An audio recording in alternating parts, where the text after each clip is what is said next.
It's hip hop and R&B on 103.5 The Beat, Papa Keith live. But listen, with this special guest that I have, and I'll make no mistakes, when a lot of reggae artists, which y'all guys know I support to the fullest, I always give them flowers, I always give them their props. But make no mistake, this artist right here, this brother right here, is my favorite of all time. All time. And I'm on the record saying this, man. It's a pleasure to have him here and to have an in-depth discussion about his contributions over the last 30 years to music. And I don't want to even just genretize it and say what type of music, because his music is just for everybody.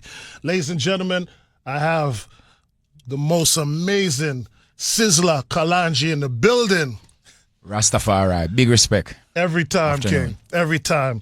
I gotta let you know. I don't know if I ever got a chance to let you know this. I mean, obviously we've known each other over the years, and you've supported events that I've done over the years in the beginning stages of my career, which always meant something to me. But from your first album, I remember from Fire Burning, and like it was just something different about you. There was just something special about you that I think that the world and music needed. Can we go all the way back to the beginning? Sure, no problem. And talk about how you got started, let's say over 30 years ago. Well, I got started in my dad's garage.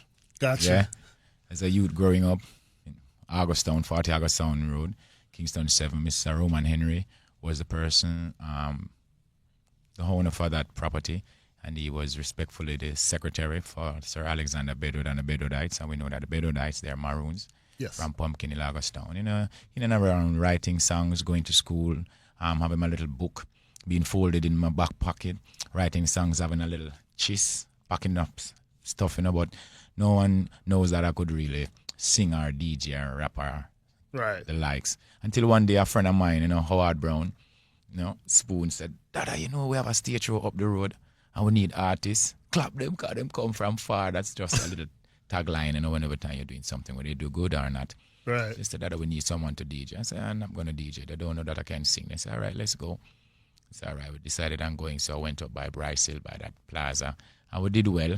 And from there, took off, still going to school, all my little stuff, through Augustown Primary, New Providence Primary, Seaward College, Gainshead High School, until I ended up at Dunoon Park Technical High School because I grew up in a garage. So my dad was like, I needed to get technical about stuff, you need to go to a technical school because you already know about the mechanic and the heart of body work. I said, okay, no problem. Get a pass to Dunoon. While attending Dunoon, I got a good friend of mine, Larry Bell Nevis. I said, all right, Larry was like, youth growing up, rough and wild. So we said, all right, Dada, so we have a brethren named Caveman. He used to call me Dada at that time, Miguel. I said, Caveman, all right, let's go. So we used to go by Larry's house after school and do homework, link up with families. And, Larry had a good family right there, loving families. Nannyville people are real nice people, So we started going by Caveman studio. And every day we up by Caveman studio. And Caveman would just put on any rhythm and say, sing. And I would like killing it. Right. Until Ninja Kid one day came and said, Dada, Lita, look for you. Ninja Kid brought me to Arrows. I started doing dub plates now. So if Bounty Killer had like 4 songs, one of those songs would have to be Sizzla's song. Because Lita would make sure. So big respect, Lita. And all the engineers from Arrows from them time, the Ninja Kid and the whole works, So till one day, Caveman said, so me get an office at 2B Grove Road with Mr. Harris. We have to check it out. So we moved from out the community. And we enter our next community, which is Grove Road, 2B Grove Road, down that side, half a tree. Started doing stuff. Mr. Harris was like there with us every day, a well-respectable person. Mr. Harris said, you love Bonfire every day you come here, Bonfire. We're going to call you Sizzla. And I say, you can't give me no name. You can't call me that. What you take me for? I say, well, it fits. You burn fire every day and your name is not in the dictionary. I say, really? All right. Let's go. Something new, nostalgic. I said, all right. We started doing all those stuff.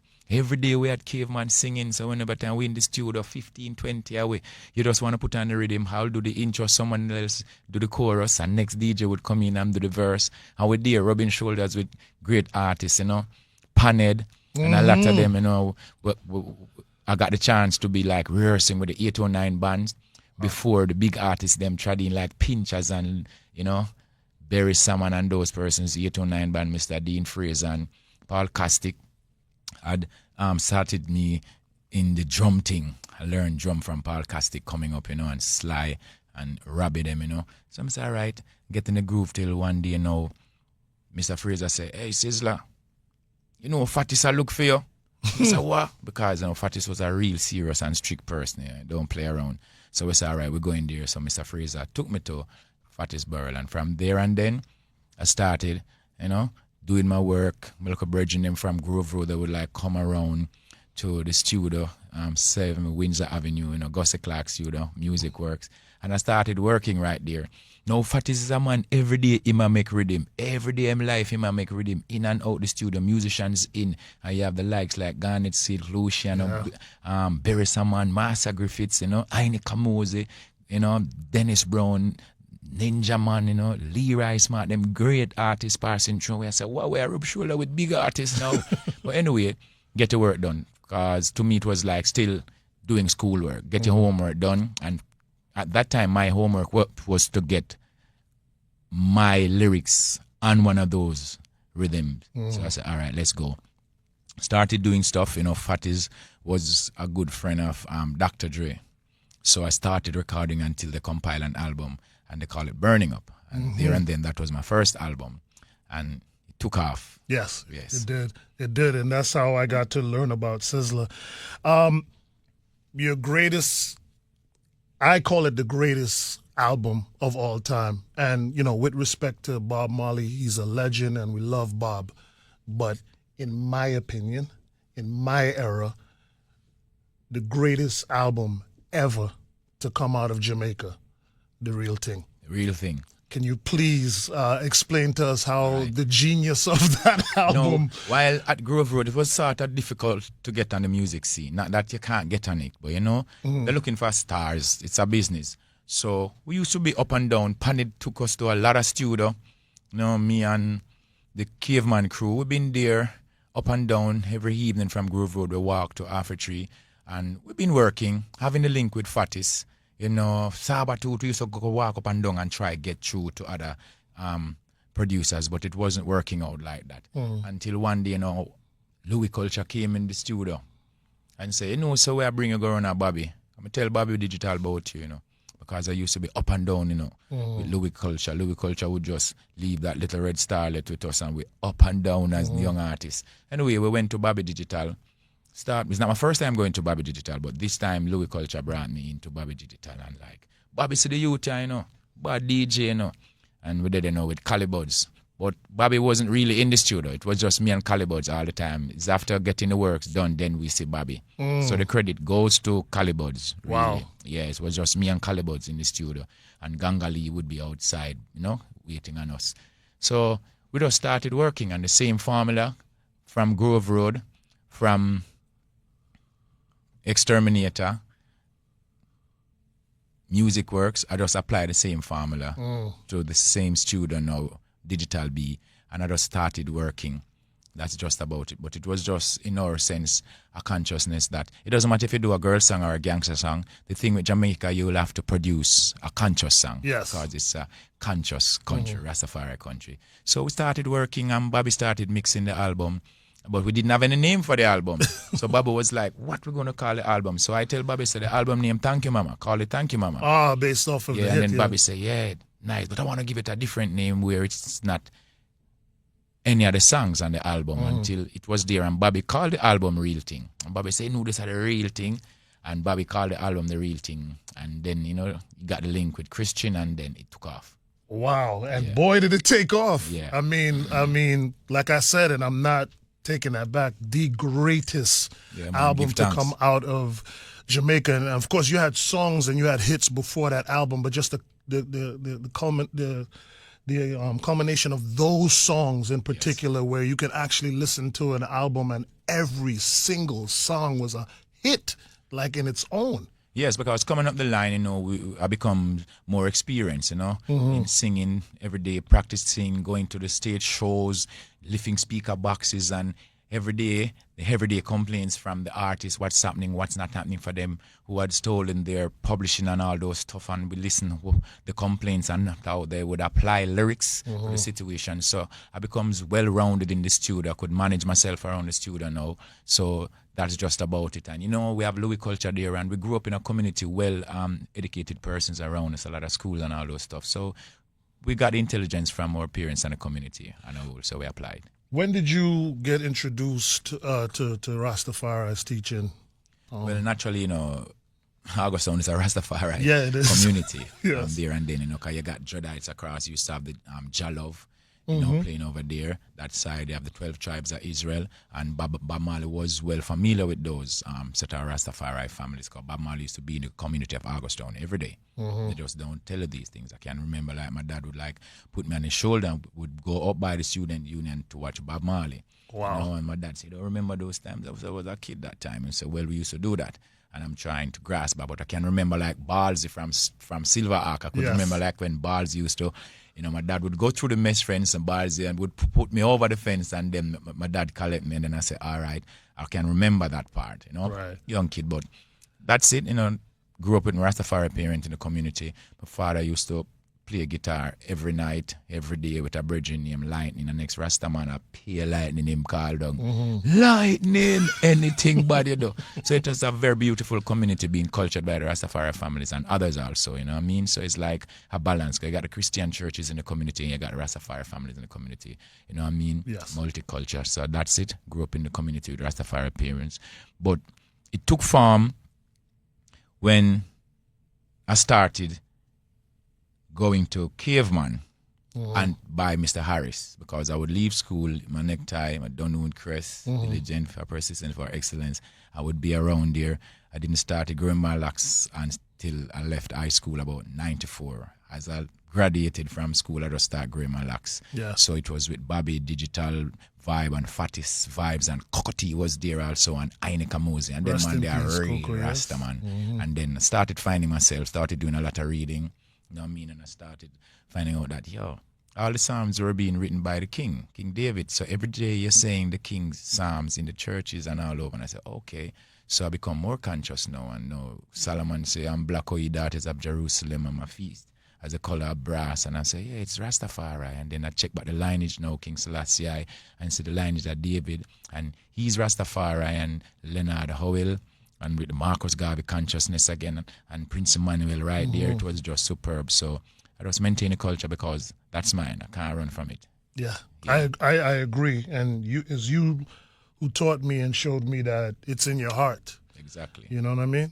It's in your heart, and I've always appreciated that, because sometimes you feel like if you don't have the locks, it's like... Yeah, Rastafari is not only in the heart. Right. Rastafari is bloodline. Yes. Genealogy. Bloodline. Yes. Yes. Yes, and I remember even sometimes I would call to talk to you, and sometimes you'd be doing your prayers, and you would actually go away and do the teachings, and like, I just want people to understand how devout and how serious, even as a top artist, you would Yes. take time to go and do your lessons and stuff, being a huge artist. Well, despite, we say Rastafari, there was a lot of complaints from elders where I can remember Mr. Daniel, Bongo Daniel from the Bingi Center say, Sizzla, I can't say that a lot of them, they aren't Rasta, but I can say they are not churchical Rasta. And I said, what you meant by that? He said, well, they grow the locks, they have the precepts, but they're not chanting. They don't know how to play the drum, the Naya Bingi bass from the Kete. They don't know how to rise a service, no disrespect. They're not visiting the temple like Bobo Hill and Naya Bingi Pitford or Pinnacle or Scott Sparse. And I say, and there and then now, we have Bobo Shanti. When you see the Bobo just like with the broom, you got Josie Whale singing those songs. I say, I need to go visit Bobo Shanti. When we went up by Bobo Shanti now, we see the priest in his robe and turban. So the same thing we learned at the Naya Bingi, but the difference, they got robes here, and every day they write entering and write going out. And I say, okay, and the teacher that this is the international creed, this is the Ethiopia anthem. You say this in the start, this follows. And I said, it's a protocol. Let's just say, this is what we've been looking for. Right. So after getting all these big number one songs, I just becomes missing like the 13 years of the Messiah. Can't find me up a Bobo Hill, down a Bingi ground, 12 tribe. We just be servicing the Rastafari temples. I used to be with Jalij, like every day in Spanish Town, in the tabernacle in Spanish Town. Every day. Yes. So there and then I learn the Psalms, I learn to rise the prayer, the anthem, like Psalms 20 when they rise in the banner and all those stuff. And I'm like, yeah, this is protocol. This is what the nation needs to know. So a lot of persons, they got the locks, the precepts, they're doing well, but they're not like visiting the old temple. And that's what's missing. And that's why you have a stage in the Rastafari movement where it's like, dormant a bit because I would say like persons making money as Rastafari persons were not visiting these temples, and these are the places where the elders, they're there every day praying and they're chanting, but they doesn't have a 9-to-5 job. They're not making that money where they can furnish the old tabernacle. So I took it upon myself to bear that responsibility to do that, and that is how I ended up making money out the music. When I get stage shows from the people in New York, Miami, England, wherever, I just take some of my money, build tabernacle, help the elders try to fulfill the creed: hungry be fed, naked be clothed, sick be nourished, age protected, infants be cared for. So I could very well say, well, I'm just like free now. Yeah. I mean, because I've been doing that all over the years, not just by myself, but I got other persons, other good brethren of mine where help to assist the elders same way. You do a lot for the community, a lot for the kids in the community, and I've seen that over the years consistently, and that's always been my issue with anybody, whether it's athletes, artists, whatever. When you do for people, and you just do for the moment, it don't really serve them. But your consistency in doing for your community and doing for your people, it's something that should be recognized. Exactly. Definitely. Let's talk about your style, because one of the things that really makes you my favorite is that you touch so many different styles. It's almost like how you would look at a kung fu flick. You know what I'm saying? Tiger style, snake style. I look at you the same way as like your voice. You can give them low, you can go high. Give me a try, and then you could, Rastaman is taking over, and we have nothing to. I mean, just the different styles that you have of music and topics that you have. I think it's probably the most broad that I've ever heard in Jamaican culture. Well, naturally, you're an entertainer. You're here to entertain the people in the sense of not just because you're an entertainer and they're going to give them anything and everything. But then again, you got to be multifaceted because, like I say, I grew up in the culture and I grew up around great stars, and these persons are the professionals. You know what I'm saying? When you have the likes like Martha Griffiths, you have like Carly Davis, Judy Mowat, you have Nikki Tucker, Junior Tucker, them, you have the Cocotees, and then you have like Conradine Campbell, you have Altia, all these girls doing harmonies, and every day they're in the studio with Fatties, working with Lucian, and all these girls singing with Lucian and doing Luciana's harmonies. So I learned how to change my vocals. I learned how to approach different styles and add different pitch towards the thing. So I learned from the girls. And when Mr. Fraser would get crazy, like, you're not holding the right note. This is where it's at. So while he's there teaching them, we're learning also, because when you get back in the studio, you can't be like off key. Right. That was a big problem. When you're not on the beat, you don't know to ride the rhythm within the whole space of the music, the bars, and then again you got to be on point. So I learned all these stuff from these beautiful ladies and these great musicians and artists, and every day we like Robbie Lynn, Sly and Robbie. So when Fat is here making music, Robbie Lynn over the next studio, you have Bob Larone at the next studio at work. And, that's just about it. So I'm like in all the studios. So I pick up all these all things, the different things as I go along. Well, you've served them well. Yeah. You've served them well. We're happy. We know that dancehall is not going to die, but we have seen dancehall take a shift. And I have to talk about a viral moment that I saw, and I applaud it actually, where you were at an event and you bought up a DJ for playing certain songs, right? And you were saying, listen, talk about the woman, talk about the gun thing, we get it. But there needs to be a line that needs to be drawn in terms of what we are spewing out and telling our mothers and kids and daughters. Can you speak on that? Because I feel like, that was such a grandiose moment, and I feel like I have my own moments like that. but it feels like it's falling on deaf ears because this is the generation and they're kind of like setting their own pathway. Yeah. Can you speak to that? Well, I would say like these people in Jamaica, we're maroon, so I would say maroon kingdoms, but for the sake of the corporation, I would say these people in Jamaica, the Jamaicans, they're beautiful people, but you can only do as much. And despite your bedroom is your own private personal space, we have nothing to do with that, but things coming out of your bedroom is not going to always be accepted because you're an adult. You're doing adulterous stuff. So in Jamaica, whenever time you move, like I would say, like funny, or you want to get down on a woman, that's not really accepted, despite persons might like that, but that's not really accepted. And once you be doing those stuff, is like you're being separated and apart from the natural public and the family. We don't like those stuff. We don't deal with sodomy and corruption and all those stuff. So growing up in a community that's really like serious about these things, persons, we read the Bible every day, we say the Psalms every day, we'll be quoting the Psalms and quoting words and speeches from our great leaders. We can't be coming in the public now and saying that. It's like contradictory, you know what I mean? Right, like if you're endorsing. And I'm a public figure, and I personally, I don't support those stuff. So hearing a selector doing that now, and I'm like in the venue, and persons bearing more age than me will be like, Sizzla, that's wrong. We can't be doing that. You know what I mean? Despite we ain't got no kids here, it's going to be going public. I'm like, yo, you got to stop doing that now. We can't be doing that. It's not accepted. You know what I mean? Despite you can do your own stuff in your bedroom, that's you. But publicly, we don't do those stuff. It's not accepted. We bash against those stuff. Well, I was just impressed at the fact that you chose to take a stand on that level. Exactly. And because now it just seems like everybody is just being more accepted towards certain things versus having their strong opinions the same way how other people have strong opinions about us. You know what I mean? So I just wanted to highlight that because that video went viral. I'm sure, as you know. Yeah. You know what I mean? As we're on that topic with stage show, your performances, oh my gosh. I mean, like no other.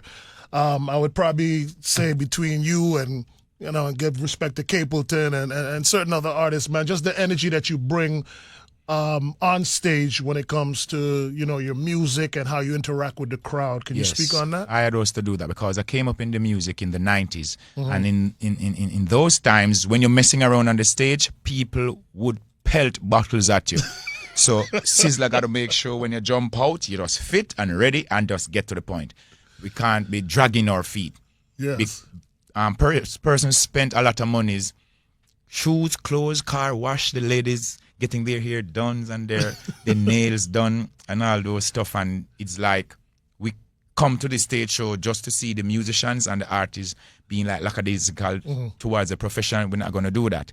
They're going to throw stuff at you. So my era was the Magnum buckles, Shandy buckle, anything them catch a ground, you're just going to get it, let them have it because that's nice. So I'm like, I understood the people very well. Jamaica is one of the only country in the world that throws stuff at you just for you to be the best of yourself and give them good music. Yes. So I'm like, this is what I need. A well-receptive audience. It's not like they're throwing stuff and it's something it's become a part of the culture. They have to stop doing that where the government ban all those bottles you have to use now. Paper cups now. Right. But, you know what I mean? This is what I really need.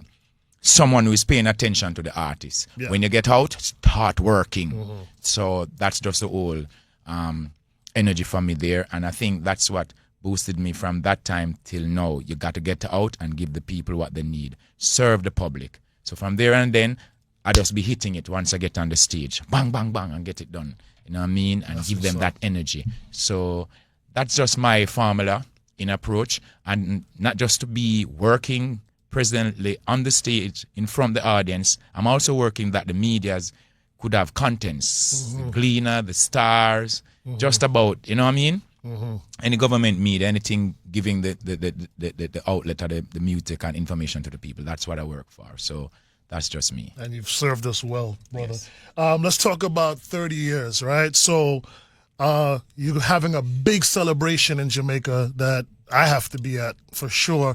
Let's talk about this big celebration that you're having, celebrating 30 years of excellence, black excellence. Exactly, because I represent the people, I represent the Caribbean and a whole, Greater Lesser Antilles, Africa at large, and this is 30 years. And I've seen where in which my music I've influenced a lot of persons, and this is 3 decades now, and I can remember now one of the great kings for the reggae music was Bob Marley, Robert Nesta Marley, the Honorable Mr. Marley, and he passed away when he was like 36, and I'm like, yo, I'm doing 30 years in the biz. No, this is very serious. 3 decades, we need to do something about it. So, some beautiful ladies got together and they said, let us do the 30. They did a little launch somewhere up here and said they're going to do it in Sabina. I didn't know nothing about this. They just came together and they got it done. So I said, all right, I'll do it because it's for the people. Somewhere, at this time in life where they can just come and celebrate. And it's not just 30 years of Sizzla. It's 30 years being taught, having the experience from foundation legends before myself in the music being presented to you this day, and not just to celebrate 30 years of Sizzla, but to celebrate the music on a whole and persons supporting the music, the reggae music fans even before my birth. You know what I mean? So it's just good that we're having all these things going, and it's good to support a great cause. Oh, absolutely. And I'll be in Jamaica Heroes Weekend. I'll let y'all know that. We're going to October interview 19th. Yeah. Yes, Sabina Park. Exactly. So I'll interview the promoters at a different time to get even more in depth with that, with that show. But it's going to be epic. At a time right now where a lot of the artists who've made such an impact here in America, specifically with reggae and dancehall music, now get their visas back and everybody's back moving around, and particularly with Vibes Cartel also, getting back his freedom and doing some incredible things, in terms of selling out 2 nights in Brooklyn and all these different things. I think this is an ideal time for us. And Exactly. when I say us, right, I mean everybody who has contributed, like yourself, myself, who's invested in dancehall, in reggae. We have to really take stock at this moment and figure out what are we going to do and how are we going to manage this moment. What would you like to see come out of all of this? Growth towards the business, more available platforms for young, talented, upcoming artists to showcase their talent. And same as how the fans would come out in droves, mass, that's how we as the artists need to unite and get out there. The biggest thing that's really holding us back is that we don't know how to play instruments. We're not tracking with our publishing, making sure we're getting the credits. And whenever time we're doing the music and we're giving credits, we tend to step away from giving other persons their credits in the music because they might not be the artists, but they give you a little line. They help to do something, give them the credit. And the next thing is that we don't like reading. We're not doing a lot of reading, so we don't know how to express ourselves. And we're not doing stuff on our own. We need to start keeping our own shows as artists, where it's more compatible to the people. No disrespect to the promoters, but sometimes fans say the promoters, they didn't write a song, they didn't play a note, but they done a lot of shows. Yeah, respect, but we need to do that for the people because the people is all about the artists. Yes. So that's just great. So that's a few other stuff. And what we need to do, again, we need to have a lot more programs. We need to do a lot more civic duty. We need to be in the communities, doing a lot of community servicing, doing the chores for the people. We're not giving back to our communities. And the government on a whole, we're having a problem with them because whenever time the kids get out the universities, because the kids listen to the artists. They would listen to the parents, but whenever time they're in school, they're with the teachers for 90% of their life during school, and they're into the media. They listen to the artists more. So we as artists, we need to pay more attention to all those stuff. We need to do a lot more charity shows. We need to visit schools, you know what I mean, and give some sort of motivational speech to inspire kids, because they're listening to our songs every day, but we're not there to help and guide them like the teachers or the parents. You know what I mean? And we need to have more love and unity and respect for ourselves as artists. Yes. We need to respect our selectors.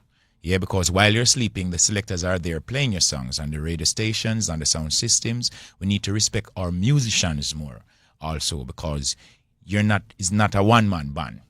Even if you're doing tracks, you still got a selector playing for you. So we need to pay more respect for all those things. We need to put back in the music. You know what I mean? We need to build more studios. We need to have radio stations. We need to do some stuff. Because the music goes with the food, and it goes with the cars, and it goes with the fashion. You know what I mean? Once you say music, all those person having that stuff about fashion, ubiquitous fashion, they're all over the place, they're going to end up in the music. So we need to do a lot more. We need to be strong and be inventors. We need to innovate and think out of the box now. Burst that bubble, get to the people, and just do what's best for the people. You know what I mean? We need to do more interviews. You know, as artists, we're not doing enough interviews, we're not doing enough press conferences and all those stuff, and that's what's really lacking, you know what I mean? And some of us, we tend to go around and like search for young talents, and whenever time we hear what they're saying, we copy that and we do it for ourselves, and we cheat other young talented artists coming up in the business. And sometimes a lot of persons go crazy for that, because they're like, yo, Dada, I did this song and I sung it for that person, and now I'm hearing my song on the radio and I'm not getting nothing. You know, sometimes it's really intellectual hurting. property, Right. So we need to know about our intellectual properties also, you know what I mean? And we need to set up our own business. As artists, we're not building our own studios. We're not coming out with our own record labels. So that's what's happening today now. The youths of today, based upon the new technology and the new system, they started their own little studio around the corner in their bedrooms. I told them years ago to do all these stuff. I'm the first person started vicing on Pro Tools. Gussie Clark gave me the first Pro Tools studio. I'm the first person to put Pro Tools on a laptop in Trinidad by Vishal Singh and started recording on laptop, in the cars, in my hotel rooms. I would like, you pay $3,000 an hour in the studio, and now I'm in a beautiful hotel, and my room is like $500. No, we're going to turn it into a studio. Close the door, pull the curtain, take out the laptop, and I'm going to do 5 songs in this room. And it becomes like the norm for me. So anywhere I go, I'll be singing. In the plane, in the hotel rooms, in the cars, in the garage. I went to my friend's place. I said, close this door. We're going to record. But that's just fun for me. In doing a show, after doing the show, I like to record a song. That gives me the memory of the time. So every time I hear this song, I can remember. It's a timestamp. Right. Yeah. Listen, so that's man, it. On behalf of all of your fans, we want to thank you for an amazing 30 years, and we're looking forward to 30 plus more, as much as you can give us, because we know you have the stamina and the talent. We want to thank you so much for teaching a lot of us through your music, inspiring. It's an absolute when you pleasure. think about songs to this day, like even me as a selector, and when you're pulling people through their issues and you play a song like to a woman, yes, you got to be strong and be all the best you can. The world is out there, conquer your fear. Yeah. And don't you wait. Yeah, we're Jah-fearing nation. We pray every day, you know what I mean? You know, my one of my personal favorites, them I wonder how we do this, grow with hate and anger. For Jah profits, but as well as I get longer. Yeah, man. Man, listen, these are songs and teachings at the same time, man, that you have pulled myself and so many of us through, and so many of fans don't get to. I mean, we have social media now, so I'm sure some of them I tell you, but right, and that is why I give credit to the Jamaica 5K run, because like the CG and the mayor and he's a good guy. Staff surrounding the mayor, they all grew up with Sizzla. And they're like, Sizzla, you got to be here, and do the 5K run. And moreover, now it was for the clinics. They're giving back to the clinics in Jamaica. And I know they can go beyond just Jamaica. They can go to the whole entire world. And that's what I like. As I remember now, when I did this 5K run, it wasn't just only to give back to the clinics. I've been through operations in the hospital. So while doing the 5K run, I'm still checking up on myself to make sure, say, yo, Sizzla, it's been years now. You did operation by the University Hospital of the West Indies. Let me see how your lungs going. You smoke too much. Test out the lungs. Your ankle got hurt the other day. Test out the foot. You know? You did an operation, some surgery, test it out. I'm like, yo, you know, I'm doing it. And then I was like doing the 5K, and then I saw two little babies run past me. I'm like, wait, what am I doing? Catch up to it. And I kept going, you know, it was really love. So the 5K, Jamaica 5K run, I want to say thank you very much on all that, you know what I mean, because that's just about it, you know what I mean. I want to say the organizers and the philanthropic sponsors, I want to say thank you very much. You've provided a platform where we can unite and best reach out, you know, and it's not just a 5K like that, it's a family togetherness. So many people are so happy many to different see you people, and wave high. you know.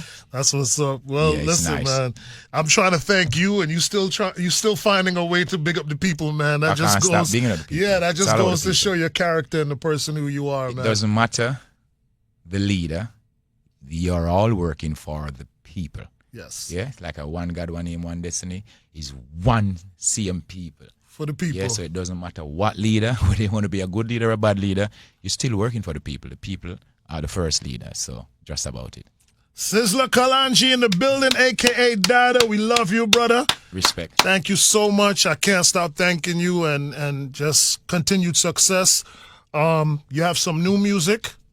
Yeah, I got a lot. Yeah, you do. Yeah.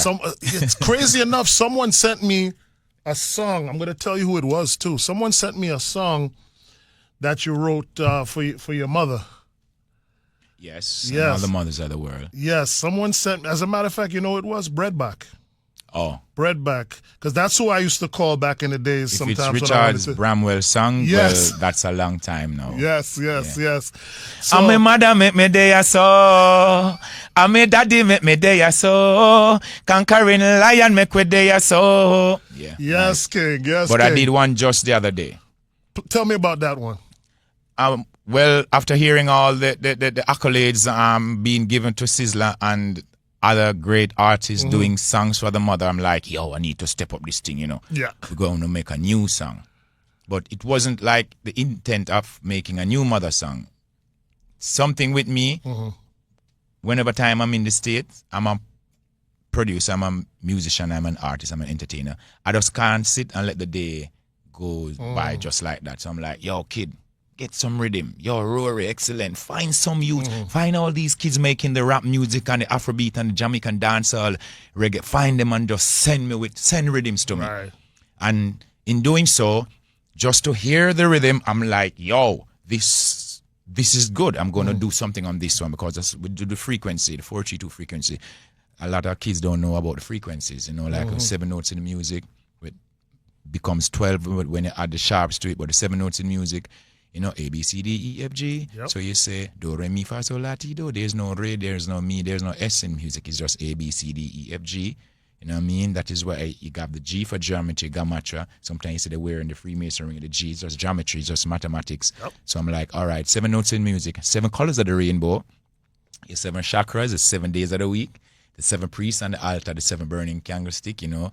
It's all about it. It's just mathematics. Yeah. So I'm like, get the music done. So once I hear the song itself, the rhythm itself, in itself, telling me what to say. Because I listen to the notes and the way the musician plays the notes within the bar. So it's just great music. I got a lot more coming. Well, you've given us a lot, man, and we'll be pressuring that music for you. Anything you need on the record again, Dada, I'm here to support I you. just need for you people to be healthy and be loving and See, every time, man. unite, you know? That's the best thing. Health is the best. Every time I try to big him up, man, he deflects it and puts it back to the people, man. Love you, brother. Yes, thank you very Yes, much. Well, before we go, I got a new song coming out, So In Love. I went to St. Lucia just the other day to the get the jazz St. Lucia festival. Jazz Festival, Yeah. and like the kids in St. Lucia like, Dada, let us do a video. They found a beautiful lady there. We did a nice video. It's coming out on June the 7th, you know? Yeah, the music video. So just about it. Look out for it. That's what's up, man. All right. Thank you so much. So big Sizzla. respect And to my engineer, them same way, Wayne Chin, Wayne all on the Chin, Vishal, Sing, big up to the security team, Speedy, Cookie, big up Jamaican Maroon Kingdom family, Rastafari family, big up Africa. Africa, you're doing well, especially Burkina Faso. Yeah. Big respect, that's where we're at, because the people need things to get done, and we need to give people more jobs, and that's just about it. Please enjoy. Rastafari. You're welcome.